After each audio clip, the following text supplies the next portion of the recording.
کیا کرتی ہے یہ بتائیں نا، پھر ہم حل نکال لیں گے۔ شازیہ بیگم ان کے جھوٹ کو بانپ گئی تھی۔ گڑے مردے مت پھاڑیں، بس آئندہ آپ کو شکایت نہیں ملے گی۔ عرفان کے پاس مومنہ کے خلاف کچھ ہوتا تو وہ کہتے، اب سب کے سامنے جھوٹ بول کر اپنی پول کھول سکتے تھے، اس لیے معاملہ رفع دفع کرنا چاہ رہے تھے۔ مومنہ، اللہ کی خاطر معاف کر دو۔ عرفان اب مومنہ سے مخاطب تھے۔ مومنہ خاموش بیٹھی سب کو سن رہی تھی۔ اسے کچھ کہنے کی ضرورت نہ تھی، سب کچھ سامنے تھا، سب جانتے تھے کہ غلط کون ہے۔ شازیہ بیگم نے بہت کوشش کی مگر عرفان ان کو یہاں وہاں سے ختم کر کے اور وعدہ کر لیا کہ آئندہ اس کو تکلیف نہیں ملے گی، اور آخر وہ لوگ مومنہ کے بسے بسائے گھر کو اجڑنے نہیں دے سکتے تھے۔ تو خاموش ہو گئی مگر اتنا ضرور کہہ دیا کہ آئندہ اگر کچھ ہوا تو برداشت نہیں کیا جائے گا، اور عرفان ان کی ہاں میں ہاں ملاتے رہے۔ آخر وہ ان کے ساتھ دشمنی مول لے کر وہ اپنی عزت اور کردار پر داغ نہیں لگا سکتے تھے، کیونکہ بلال چچو کے ساتھ ان کے بہت سے مطلب وابستہ تھے جو وہ پورا کرنا چاہتے تھے۔ عامر، اگر سکون چاہتے ہو تو ہمیں الگ ہونا پڑے گا، ورنہ یہ روز روز کے جھگڑے ہمیں جینے نہیں دیں گے۔ شام مومنہ کو اپنا فیصلہ سنا رہی تھی۔ میں بات کرتا ہوں ابو سے، ہم الگ ہو جائیں گے، ہاں مگر میں کمرے میں چولہا نہیں جلاؤں گی۔ فی الحال مجھے اسٹور صاف کروا دیں، میں اس کو کچن سیٹ کروں گی۔ مومنہ قطعی انداز میں بولی، مگر ان لوگوں کا سامان۔ مومنہ عامر کی بات کاٹ کر پھر سے بولی، مجھے نہیں پتا، جو بھی کریں، بس کل میں الگ ہو جاؤں گی بس۔ دوپہر تک اسٹور کا ایک حصہ صاف کر کے کچن سیٹ ہو چکا تھا۔ مومنہ نے اس پر شکر کیا، کم از کم وہ سکھ سے کھا تو سکے گی، بھوکا تو نہیں رہنا پڑے گا۔ علیحدہ ہونے کے بعد مومنہ کافی پرسکون تھی، وہ اپنی نئی زندگی شروع کرنا چاہتی تھی۔ اب وہ اور عامر ایک دوسرے کو وقت دیتے، سب کچھ بھلا کر وہ ایک نئی شروعات کر چکے تھے۔ عامر اب مومنہ کو پہچاننے لگا تھا۔ اب مومنہ ایک معصوم اور معصوم بچوں جیسی لڑکی تھی۔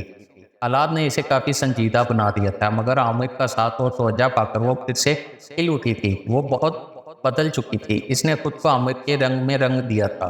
ضد، غصہ اور اڑیل پن اس نے سب بہت دور چھوڑ دیا تھا۔ وہ عامر کے ساتھ دال روٹی کھا کر بھی خوش تھی۔ مومنہ نے کبھی اس سے کوئی خواہش نہیں کی، کبھی گلہ نہیں کیا۔ 11ویں کے امتحان میں وہ اول آئی تھی، اس پر بہت خوش ہو رہی ہوئی تھی۔ آگے بڑھ کر کچھ بننا اس کا جنون تھا۔ اسے نماز سکھائی اور قرآن سکھایا، اور بہت جلد عامر نماز کا پابند ہو گیا۔ قرآن وہ اٹک اٹک کر پڑھتا تھا۔ سوتیلی ماں نے صرف کھانا پکا دیا اور کپڑے دھو دیے، تربیت کچھ بھی نہ کی تھی۔ مومنہ نے عامر کو بدل دیا تھا۔ وہ دونوں اپنی زندگی میں خوش تھے، مگر یہ خوشی بھی وقتی ثابت ہوئی۔ رمضان بھی شروع ہو چکا تھا۔ شازیہ بیگم نے رمضان کے لیے افطار کا سامان اپنی طرف سے بھیجا۔ عامر کے پاس تو اتنی گنجائش نہ تھی کہ وہ مومنہ کو عید کی خریداری کروا سکتا۔ مومنہ نے اس پر بھی صبر کیا تھا۔ شازیہ بیگم نے عید کے کپڑے بھی خود خرید کر انہیں بھیجے تھے۔ عید بھی خیریت سے گزری گئی تھی، اور مومنہ کے 12ویں کے پرچے شروع ہو گئے۔ عامر مومنہ کو پرچے دلوانے ساتھ لے جاتا تھا۔ معاویہ بھی ان کے ساتھ ہی تھا۔ 4 ماہ کا معاویہ بہت تنگ کرتا، اس لیے مومنہ اپنا پرچہ بیچ میں چھوڑ کر اسے دودھ پلاتی اور پھر واپس آ کر پرچہ دیتی۔ نگران بھی اس کی مجبوری سمجھتے تھے، سو رو ٹوک نہ کرتے۔ وہاں سبھی جانتے تھے کہ مومنہ کتنی لائق اور ذمہ دار لڑکی ہے، اس لیے پورے حال میں اسی کے چرچے ہوتے رہتے کہ شادی شدہ ہے، بچہ بھی سنبھالتی ہے، گھر بھی سنبھالتی ہے اور پڑھائی بھی کرتی ہے۔ خیر، یوں ہی پرچے مکمل ہوئے، اور ہمیشہ کی طرح وہ اول آئی تھی، اور اسی طرح اس نے 12ویں کے پرچے بھی دے دیے۔ مگر عامر کے حالات ایسے نہ تھے کہ وہ اسے پڑھا سکتا، اس لیے مومنہ نے خوشی سے پڑھائی چھوڑ دی۔ مومنہ کو عامر کی فکر ستانے لگی تھی۔ عامر میٹرک فیل تھا، اور نوکری کی ہونے کے باوجود اسے ڈر تھا کہ اگر اسے نوکری سے نکال دیا گیا تو مومنہ نے اس کا بہت ساتھ دیا۔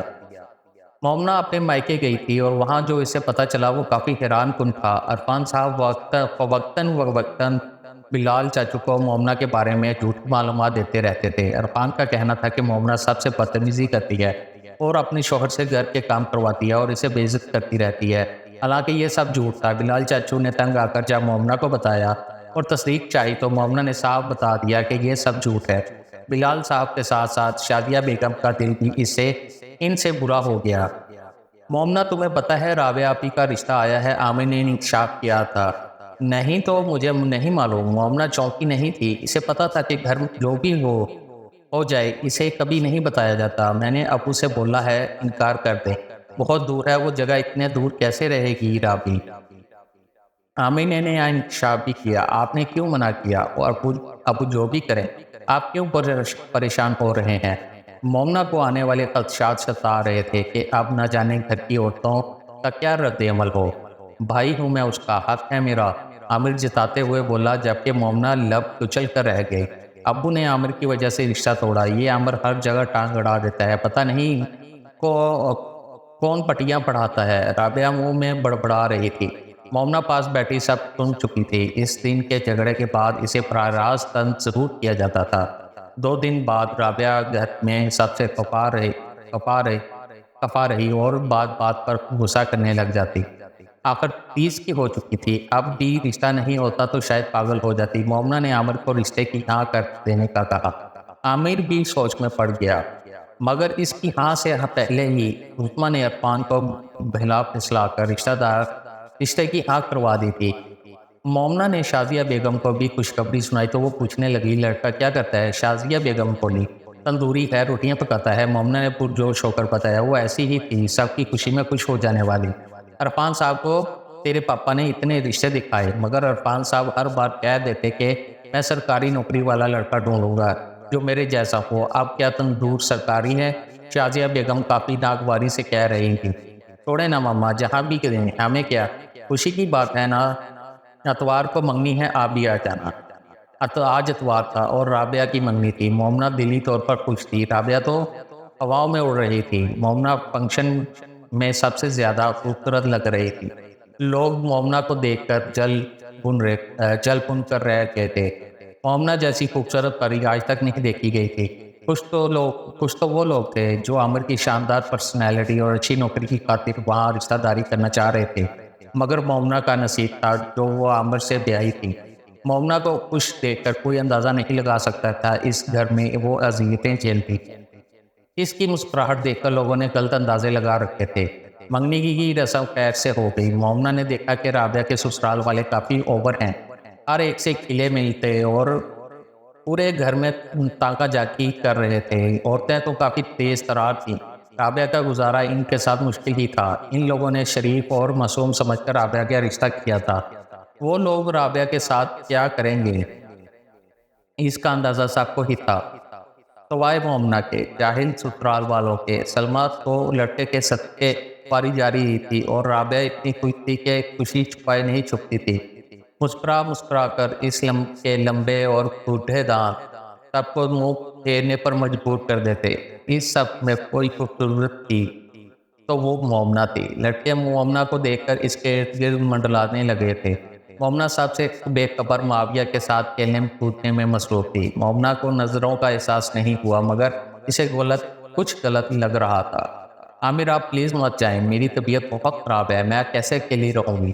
مومنہ کب سے عامر کی منتیں کر رہی تھی جو کہ گاؤں جا رہا تھا۔ مومنہ ابو نے کہا ہے، اب ان کی بات نہیں ٹال سکتا۔ عامر نے ناگواری سے کہا، ٹھیک ہے میں ناشتہ بناتی ہوں، کر لیں۔ مومنہ خاموشی سے دکھتے جسم کے ساتھ کچن میں گئی اور ناشتہ بنایا۔ وہ واپس کمرے میں آئی تو عامر مرجھا چکا تھا۔ نڈھال سی وہ بستر پر گئی۔ اس نے بخار میں بھی ناشتہ بنایا، مگر وہ یوں ہی چلا گیا۔ نہیں کھانا تھا تو منع کر دیتا، کم از کم وہ اتنی محنت تو نہ کرتی۔ معاویہ کے رونے پر وہ اس کی طرف متوجہ ہوئی۔ دودھ پلا کر سب اٹھائے وہ باہر آ گئی۔ آنکھوں سے بے اختیار آنسو نکل آئے۔ بخار اتنا تھا کہ کھڑا نہیں ہوا جاتا تھا۔ معاویہ کو جلدی سے آمنہ کے پاس چھوڑ کر وہ کچن میں آئی۔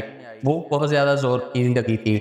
عامر کے لیے بنایا ہوا ناشتہ کیا اور کمرے میں آ کر آرام کرنے لگی۔ دوپہر کو نماز سے فارغ ہو کر وہ کچن میں گئی، مگر راشن ختم تھا۔ اتنی ضد کے باوجود عامر راشن نہیں لایا تھا، اس کے پاس پیسے ہی نہیں تھے۔ نڈھال سی وہ بھوکی ہی کمرے میں آئی اور عامر کو فون کیا، کیا ہے اب؟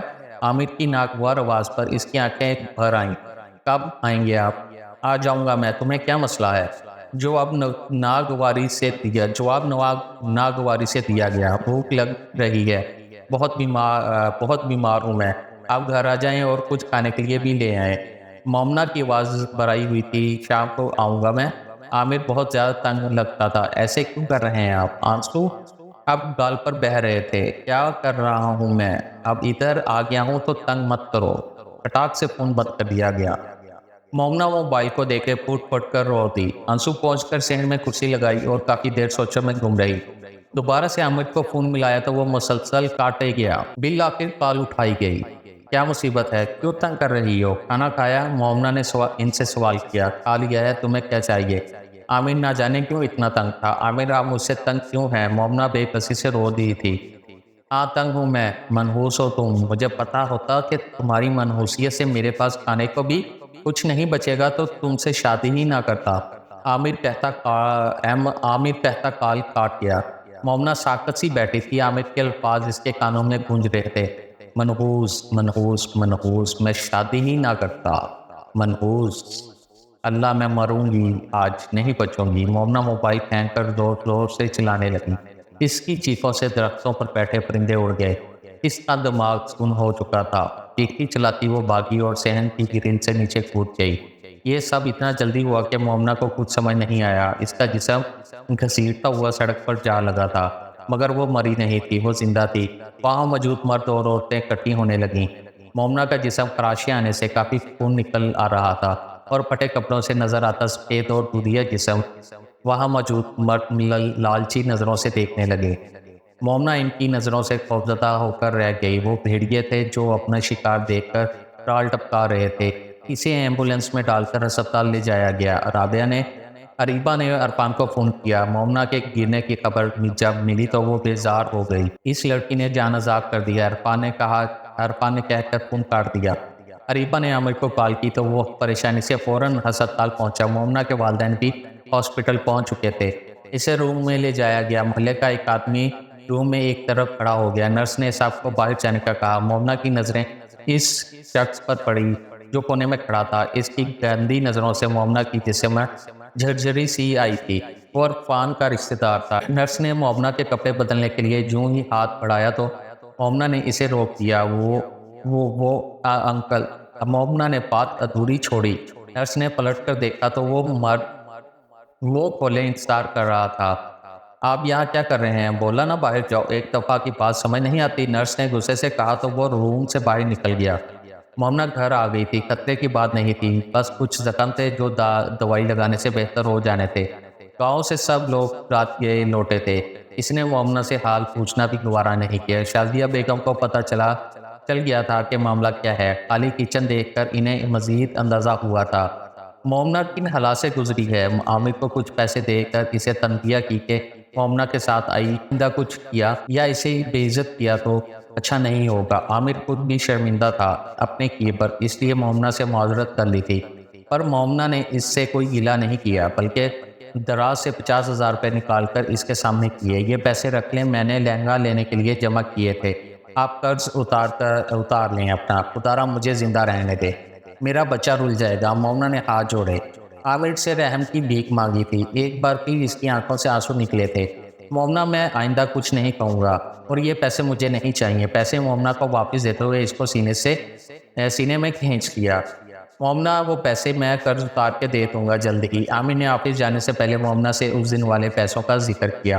مومنہ پھیکا سا مسکرائی اور پیسے نکال کر دے دیے۔